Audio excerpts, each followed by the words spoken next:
मुसलमान अच्छे होते ही नहीं, ये लोगों के दिमाग में डाल दिया गया है।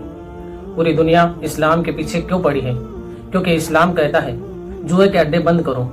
अगर जुए के अड्डे बंद हो गए तो अरबपति लोग रोड पर आ जाएंगे, उनका अरबों का नुकसान होगा। इस्लाम कहता है कि शराब की फैक्ट्रियां बंद करो, शराब पीना बंद करो।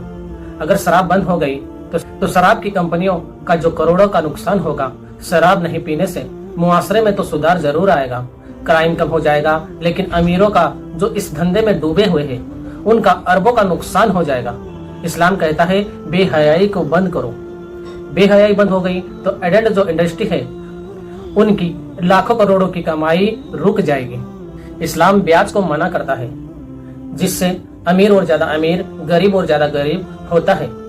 सूद अगर बंद हो जाए तो सोचो अमीर और ज्यादा अमीर कैसे होगा। इस्लाम तो कहता है जिसने सूद लिया या फिर सूद दिया, समझो वह तबाह हो गया। अल्लाह और अल्लाह के रसूल ने उससे जंग का ऐलान किया है। सूदखोरी, जुआ, ब्याज, इन सब को इस्लाम मना करता है। यह सब जब बंद हो जाए तो जो लोग उसके अंदर डूबे हुए हैं और जो बड़े बड़े ओहदों पर है वह सब तबाह और बर्बाद हो जाएंगे। इसलिए इस्लाम को इस दुनिया में लोग बुरा कहते हैं, ताकि उनके धंधे इसी तरह चलते रहे।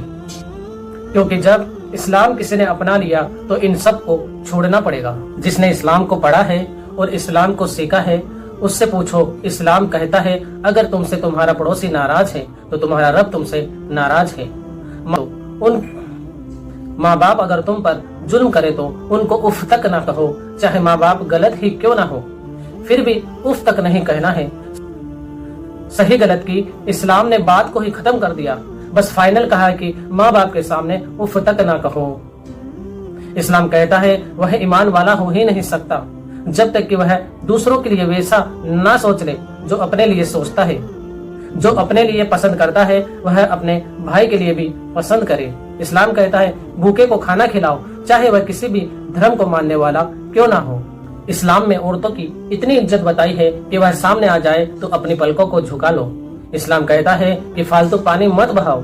जब फालतू पानी बहाने को मना किया गया तो किसी बेगुनाह के खून को बहाने की इजाजत कैसे दे सकता है। लोगों के दिमाग में कुरान के गलत मतलब डाल दिए गए हैं कि काफिर जहां मिले मार दो। कुरान इंडिया में नहीं आया, अरब में आया है।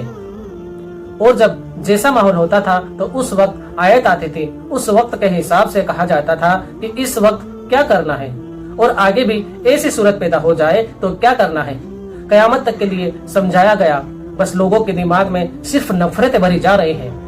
नफरत रखकर कोई किसी के साथ अच्छा नहीं कर सकता। इस्लाम बुरा नहीं है, लोगों ने इसे बुरा बना दिया है। इस्लाम तो वह मजहब है जिसने इंसानियत को सबसे बेहतरीन सिखाया है। झूठ, छल, कपट सबको आपस में लड़ाने वालों को भी एक दिन इस दुनिया से जाना है और अपने कर्मों का हिसाब जरूर देना है। उनसे पहले भी कितने ही जालिम आए और इस दुनिया से रुस्वा और जलील होकर चले गए, लेकिन इस्लाम उस वक्त भी बेहतरीन था, इस वक्त भी बेहतरीन है और कयामत तक बेहतरीन रहने वाला है। अगर लोग गलत करते हैं तो वह लोग गलत है, इस्लाम गलत नहीं है।